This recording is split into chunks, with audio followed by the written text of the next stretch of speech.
Interesantno da kada Isus postavlja pitanje šta kažu ljudi, ko je sin čovečiji?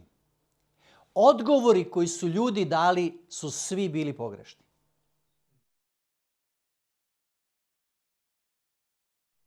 Oni su rekli sve ono što Isus nije bio. Da li je Isus bio Jeremija?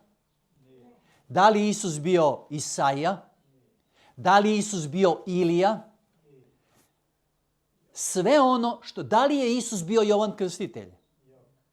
Mi znamo da je Jovan Krstitelj bio taj koji je pripremio put za dolazak samoga Mesije.